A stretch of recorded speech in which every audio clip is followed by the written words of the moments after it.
So first off, let's talk about the data engine and what specifically we're going to create with it, which is this AI roundabout traversal planner. So, Henry mentioned just yesterday, right, that the two most troublesome scenarios really for AI or for automated driving are roundabouts and unprotected left turns, right? I want to go after roundabouts first, but then unprotected left turns is certainly on the radar for after that. But I think if we make a tool like a data engine, we should also use that tool to make stuff. Because when you're making a tool and you're using it, you really get a much better tool in the end. So why is a data engine important? Because it's the critical way that AI algorithms are programmed and improved. So as a makerspace, we have to have a data engine, right?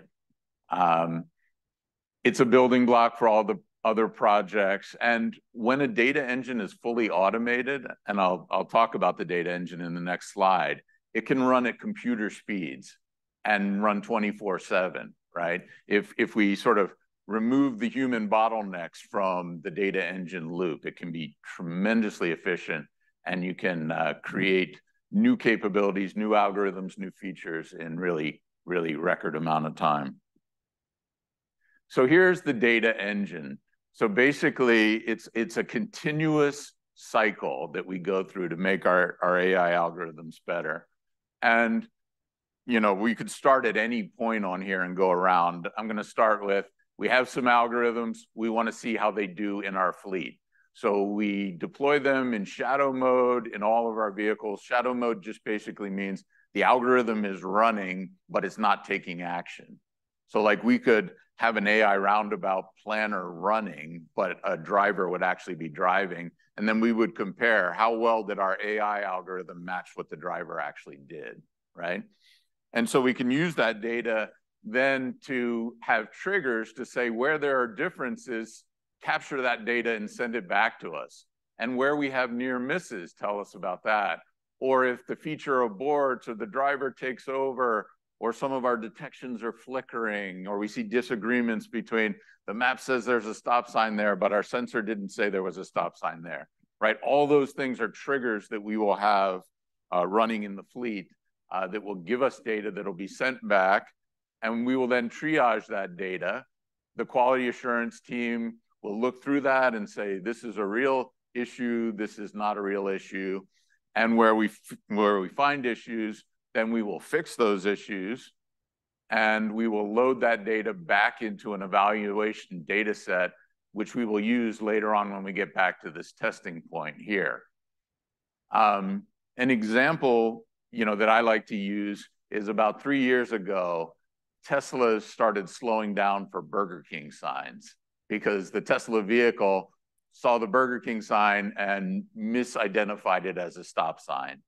And it went viral because Burger King, used it in their ads, like smart vehicles know where you want to go, right?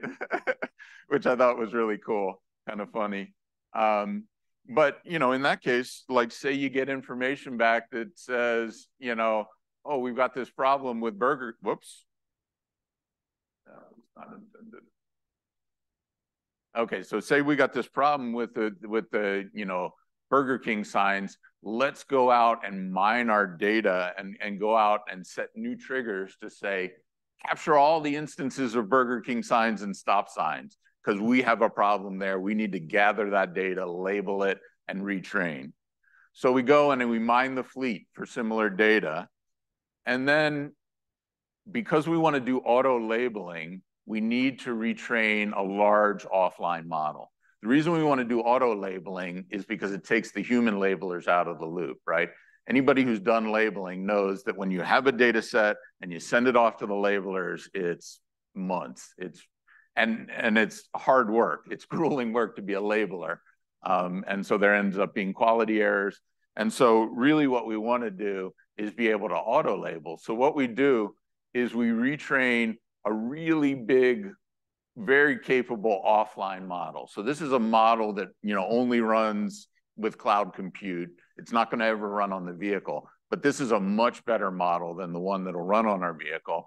And this is a model that can be much better at, say, understanding the differences between Burger King signs and stop signs. So when we get all that data back, we just run it through this retrained model, and it labels things correctly as Burger King and stop sign, right?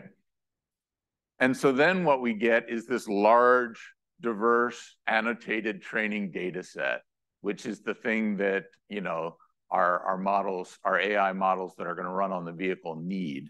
And we can boost up what's in that training data set using computer simulations to create synthetic data that we will then use to augment the data that we took in the field, right? So the nice thing about computer simulations is we can add rain and we can add fog and we can do night and day. And so we can get a lot of diversity in the data rather than sending vehicles out to try and find a foggy situation or something like that, right? So that's why that's important. And then we take this large annotated data set and we train the efficient online model that will run on the vehicle itself. So it can't be nearly as big as this offline model that was our ground truth. So we'll train this and then we have to test it.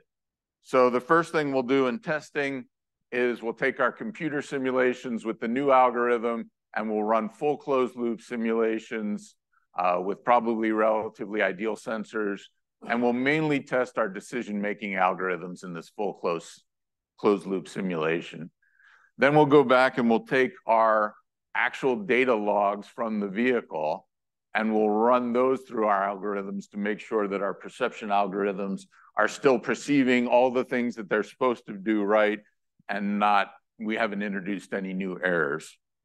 And then the next thing we'll do is the augmented reality or mixed reality testing like Henry presented in the Nature article, you know, where we can use AI versus AI techniques on the proving ground with some virtual targets added in to, you know, physically and virtually test our vehicles in a much more efficient way.